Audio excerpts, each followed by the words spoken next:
and welcome to Game Changers, a tech service show that brings you up to speed on trending and emerging technologies that are adaptable in and out of our daily interactions. Coming up, business to business online trade. How well do you understand how the online market works? That's later, but first, let's have a look at tech trends, and that means tech news that are shaping the tech market. And first, Taimba, an agri-tech firm, acquires 10 million Kenya shillings investment for expansion. Taimba, a Kenyan agri-tech firm that operates a mobile-based cashless platform linking rural, small-scale farmers to urban retailers, has acquired a 10 million Kenya shillings funding from Grey Matters Capital. The Nairobi-based startup has crafted its trade by working directly with farmers in remote areas and assists them to deliver their produce to informal grocers, hospitals, and schools, among other institutions within the city. Now, this means no more reliance on middlemen.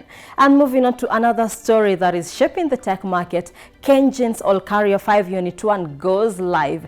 KenGen's All-Carrier 5 Unit 1 goes live, performs better than expected. Kenya Electricity Generating Company KenGen is the company that is known for producing the largest percentage of electricity consumed in Kenya. One of the areas they have been focusing on is the All-Carrier project, where they harness geothermal energy to generate electricity. The company on the 26th of July announced that their phase 5 of the All-Carrier project has been synchronized to the national grid. Apparently, All-Carrier 5 Unit 1 was able to reach a full load of 86.6 megawatts, which fortunately was above its rate capacity of 82.7 megawatts. Now, according to KenGen, 50% of the energy consumed by Kenyans comes from the All-Carrier geothermal fields.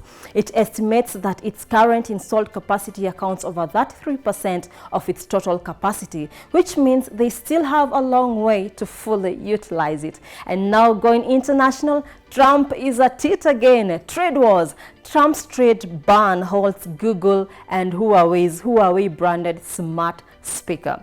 Donald Trump's trade ban on Huawei not only affected their smartphone business with Google, but also another project the Chinese tech giant was working on with Google, a Huawei branded smart speaker. Progress on this collaboration between the two tech companies ran into a halt after the Trump's trade ban got into effect in May this year.